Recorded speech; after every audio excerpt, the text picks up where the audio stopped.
Bismillahirrahmanirrahim. Assalamualaikum warahmatullahi wabarakatuh. Ada yang kenal tidak dengan saya? Berhubung kita masih belum kenal, ada istilah bahwa tak kenal maka kita kenalan. Baik, perkenalkan, nama saya Indana Azzafaradis, NIM T20171015 dari Prodi Pendidikan Agama Islam, diberi amanah untuk mengajar pendidikan agama Islam kelompok 2 MMDC magang masa darurat Covid di SMPN 8 Jember. Saya merupakan salah satu mahasiswi di Institut Agama Islam Negeri Jember. Sebelum kita mulai pembelajaran pada hari ini, marilah kita membaca doa terlebih dahulu agar apa yang kita pelajari pada pertemuan hari ini bermanfaat bagi kita dan bagi orang lain, serta dapat bermanfaat untuk masa depan. Amin. Berdoa dimulai. A'udzu billahi minasyaitonir rajim. Bismillahirrahmanirrahim.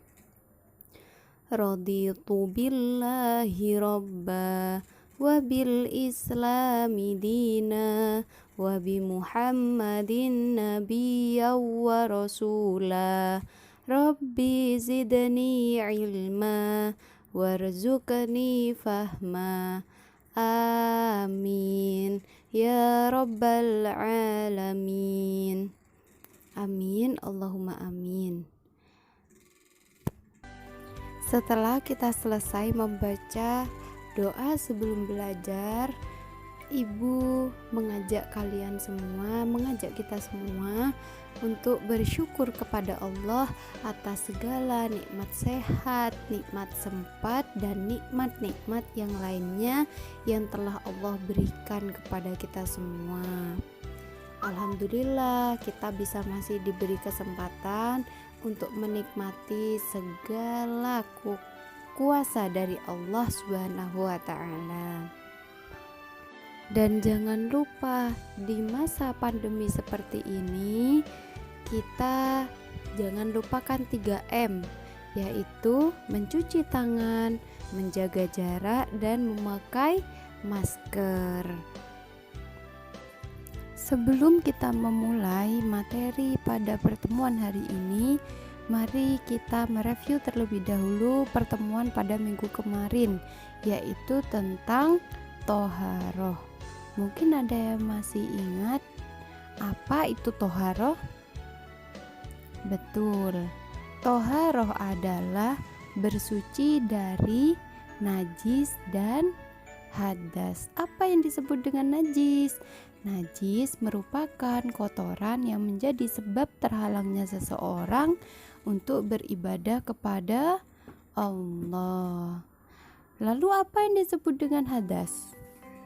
Hadas merupakan keadaan tidak suci pada diri seseorang atau seorang muslim yang menyebabkan ia tidak boleh sholat, tawaf, dan lain sebagainya.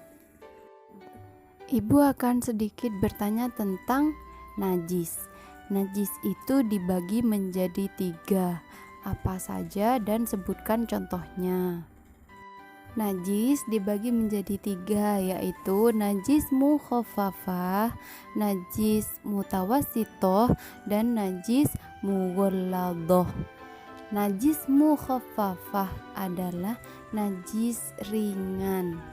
Najis ringan itu contohnya seperti kencingnya anak bayi yang belum sama sekali memakan makanan kecuali ASI dari ibunya sendiri. Itu yang dinamakan dengan najis mukhaffafah. Yang kedua yaitu najis mutawassithah. Najis mutawassithah ini najis pertengahan. Contohnya yaitu darah, nanah, air seni, tinja, bangkai binatang, dan sebagainya. Yang terakhir yaitu najis mughalladoh. Najis mughalladoh adalah najis besar.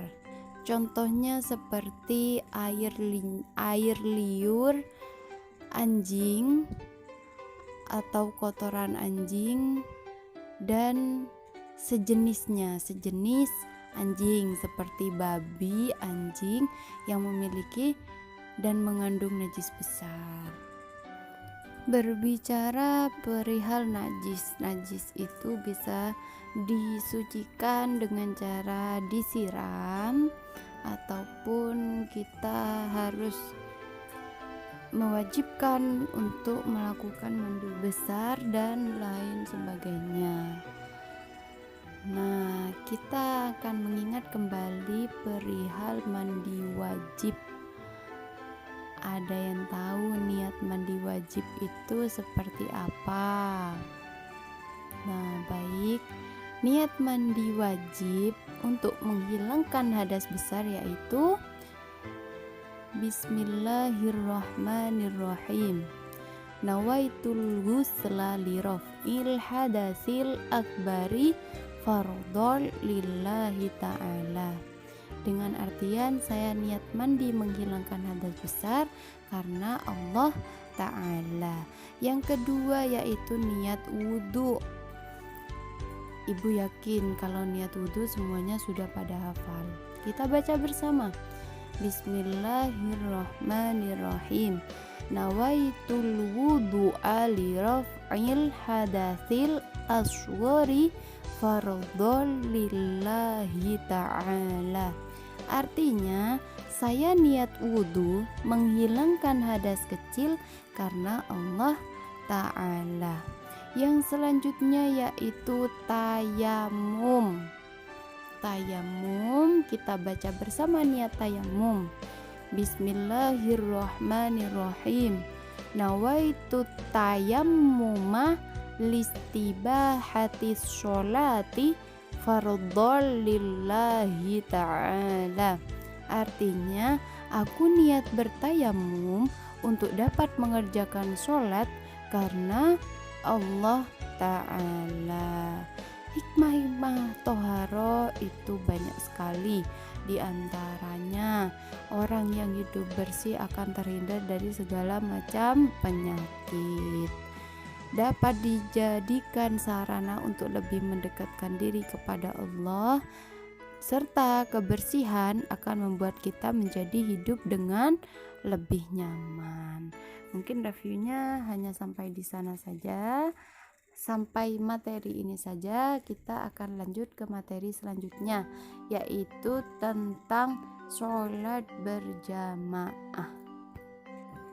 Baik, bab 4 tentang indahnya kebersamaan dengan sholat berjamaah. Ibu harap anak-anak semuanya berjamaah atau sholat berjamaah baik di masjid ataupun di rumah. Kenapa ibu anjurkan untuk sholat berjamaah? Selain kita dapat bersilaturahmi dengan orang lain, sholat berjamaah juga memberikan pahala. Jika kita sholat sendirian maka pahalanya hanya 1. Jika kita sholat berjamaah maka pahalanya 27 derajat. Nah, ibu sedikit memberi gambaran tentang sholat berjamaah. Sholat berjamaah merupakan sholat yang dikerjakan oleh 2 orang atau lebih secara bersama-sama, dan salah seorang dari mereka menjadi imam sedangkan yang lainnya menjadi makmum. Sholat 5 waktu ini atau sholat berjamaah kita lakukan dan sangat diutamakan untuk dikerjakan secara bersama-sama atau berjamaah dan tidak secara sendiri-sendiri atau munfarid, karena kita perlu tahu bahwasannya hukum sholat wajib berjamaah merupakan sunnah muakkadah. Apa itu sunnah muakkadah? Sunnah muakkadah yaitu sunnah yang sangat dianjurkan. Bahkan Bahkan sebagian ulama mengatakan bahwa hukum sholat berjamaah adalah fardu kifayah. Ibu sudah jelaskan tadi bahwasannya keutamaan sholat berjamaah itu dilipat gandakan menjadi 27 derajat. Selanjutnya kita akan membahas tentang syarat sah sholat berjamaah. Sholat berjamaah bisa dikatakan sah jika memenuhi syarat-syarat sah sholat berjamaah. Di antaranya yaitu yang pertama adanya imam, yang kedua yaitu makmum berniat untuk mengikuti imam, yang ketiga sholat dikerjakan dalam satu majelis, dan yang keempat sholatnya makmum sesuai dengan sholatnya imam. Apa sih yang disebut dengan imam dan apa sih yang disebut dengan makmum?